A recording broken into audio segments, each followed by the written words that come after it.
I'm Mula, and I'm coming to y'all live with another bag talk. So on today's bag talk, I will be talking to you guys about 5 tips on how to stop being an overly nice person and a doormat.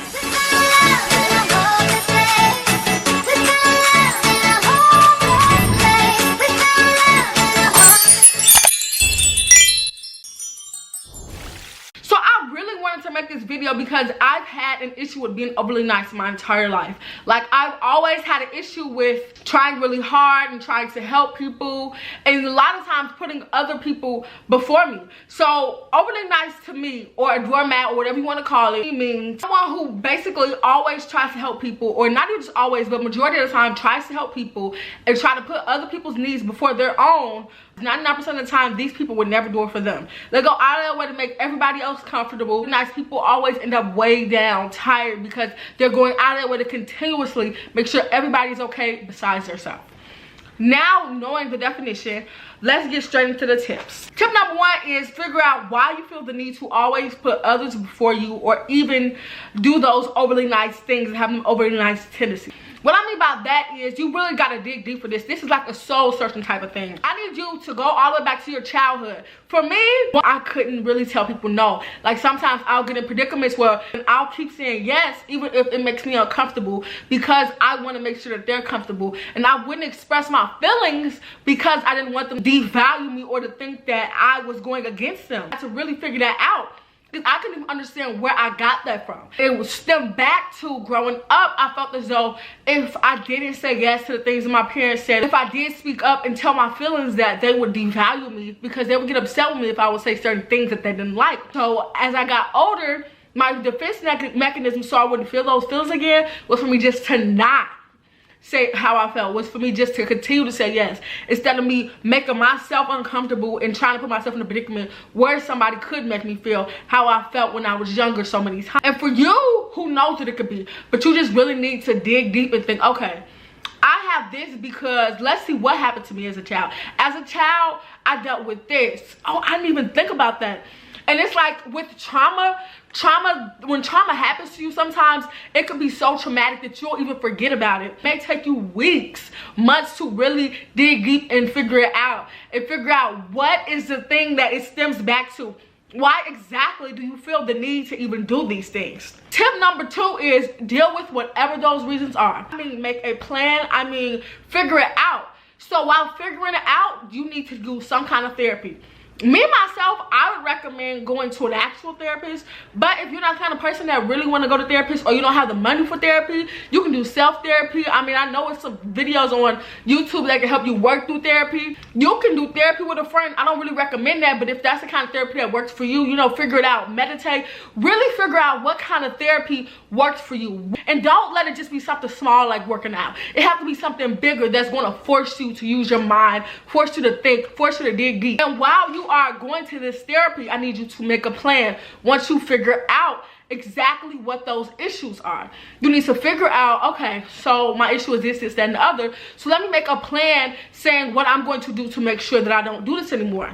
I need you to make one plan for that, another plan for after you figured out how to not do it anymore, how are you going to continue to make sure you don't do it anymore? What are these steps that you're going to put for yourself, so you can look at just like a little reminder that you may tape up on your wall as you walk into the bathroom, or even on your bathroom, or even a little sheet of paper you slide into your purse to look at when somebody asks you to do things. And the third one I want you to make is going to be a plan that is going to tell you what to do when you get so far off the road. And I'm talking about when you get off the road, like when you start being overly nice for months and months at a time, or even days, or even weeks at a time. Plan for you for that.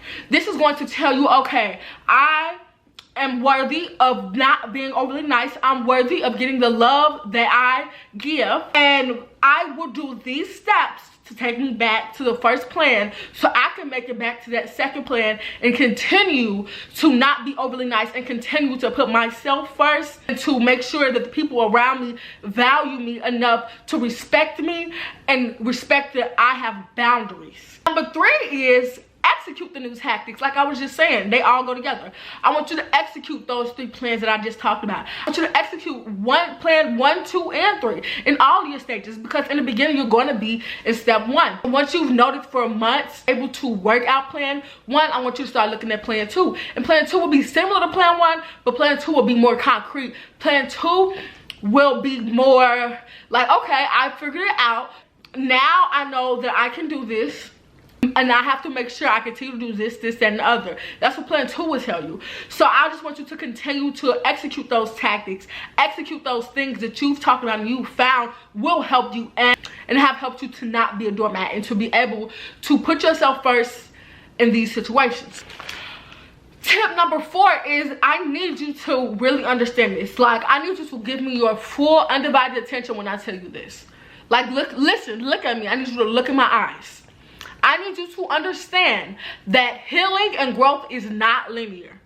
And what I mean by that is, one day you may be doing great for months, even for years. Something big or even something small may happen and push you back into a place where you feel the need to be overly nice. And it takes you back to that childhood trauma. And I'm here to tell you that that's okay. But while that's okay, do not stay there forever. I need you, after you have been in it, let's say you've been in it a month or 2, however long you have to be in it, make sure you go back and you start back at that last plan I told you guys about. That plan where you're going to tell yourself that it's okay that you messed up.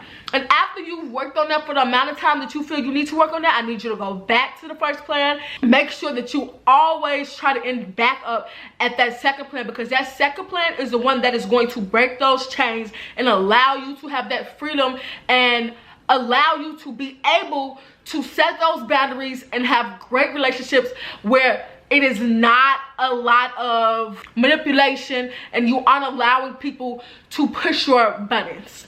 The last tip is stop hanging out with people who treat you this way and make you push your boundaries. You really need to stop allowing these projects to get so close to you. Stop allowing these people, I'm sorry I'm getting so close, this is something I really care about. Stop allowing those people who have shown you multiple times all they want to do is use you.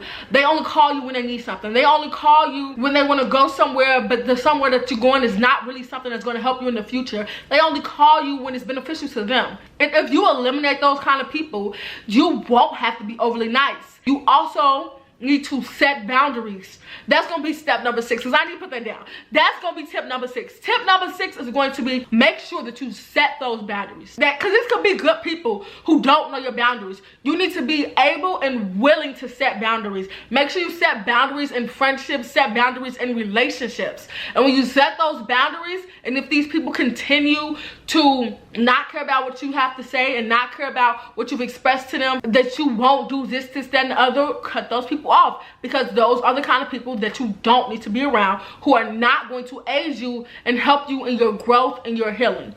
So I want to thank y'all so much for coming to my bag talk. But before you guys go, I need y'all to wait for what's going to be on the next screen, because it's some juicy stuff and y'all need to watch it.